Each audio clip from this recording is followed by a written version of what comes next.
एक था जंगल। जंगल का नाम था चंपक वन। चंपक वन में बहुत सारे पशु पक्षी रहा करते थे। उसमें से एक हथनी, जिसका नाम हीरी, वह अपने बच्चे मोंटू के साथ अपना जीवन हंसी खुशी व्यतीत कर रही थी। मोंटू बहुत शरारती था। हर समय नटखटपन, हंसी, खेल कूद में व्यस्त रहता था।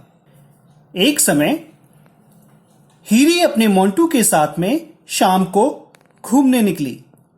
घूमते घूमते वह थोड़ा आगे निकल गए।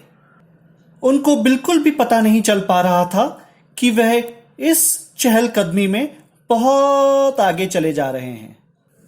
मोंटू अपने खेलने में मस्त और हीरी इधर उधर देखने में अपना समय काट रहे थे।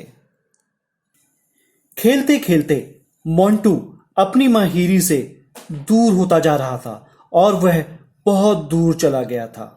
उसको पता ही नहीं कि उसकी मां उसके पीछे अब दिख नहीं रही थी दूर दूर तक।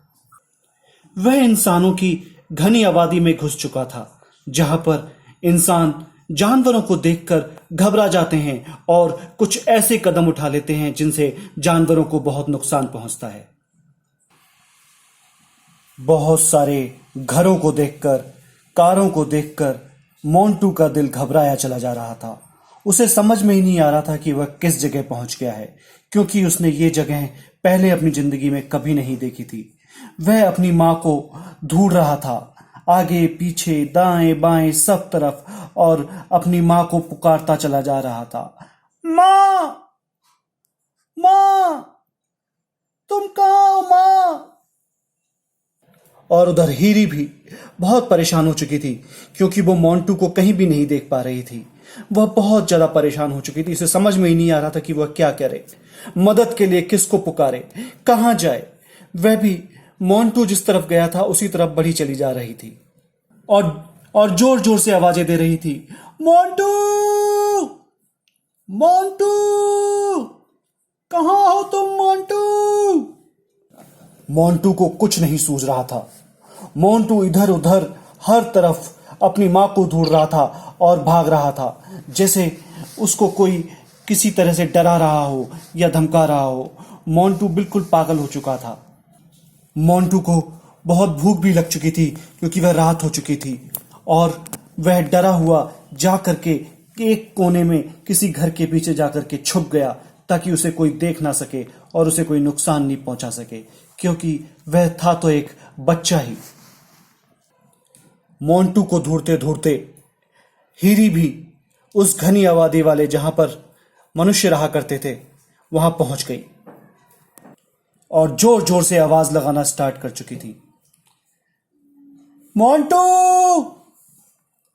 मोंटू! तभी वहां पर एक भालू ने उसको देखा और उसको आवाज लगाई। क्या हुआ? तुम इतनी परेशान क्यों दिख रही हो? तुम किसका नाम लेकर के चिल्ला रही हो? क्या मैं तुम्हारी कुछ मदद कर सकता हूं? हीरी बहुत रो रो कर उसको समझाने लगी कि क्या हुआ। हम दोनों, मैं और मेरा बेटा, जंगल से निकले थे और थोड़ी देर खेलते खेलते हम बहुत आगे निकल आए।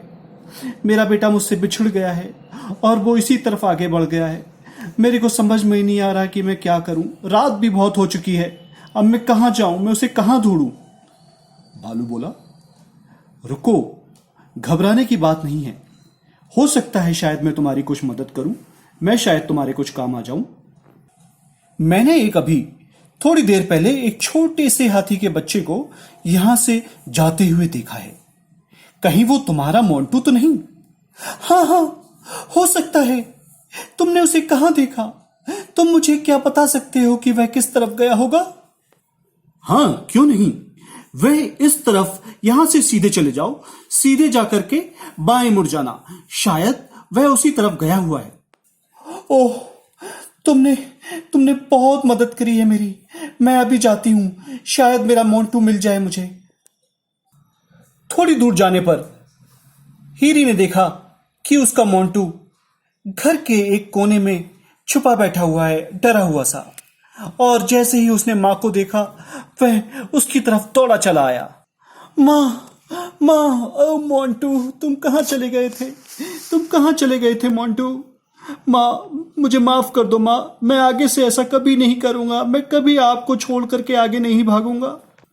कोई बात नहीं मोंटू, तुमको कम से कम ये समझ तो आई कि अपने से बड़ों से कभी अलग नहीं होना चाहिए, हमेशा उनका साथ रहना चाहिए। हाँ माँ, मैं समझ गया। मुझे अब समझ आ चुकी है। मुझे क्षमा करो माँ। मोंटू के पाकर उसकी माँ बहुत खुश हुई और वह दोनों जंगल की तरफ फिर से बढ़ चले।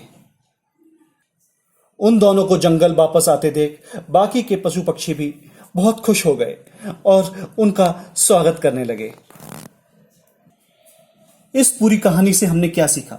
हमने यह सीखा कि बुरे समय में हर किसी के लिए मदद का हाथ बढ़ाना चाहिए। जैसे उस भालू ने हीरी के लिए एक ऐसे अनजान से शहर में जहां पर सिर्फ मनुष्य रहा करते हैं, वहां पर उसकी मदद के लिए हाथ बढ़ाया और मोंटू को उसको ढूंढकर उसके लिए सहायता की।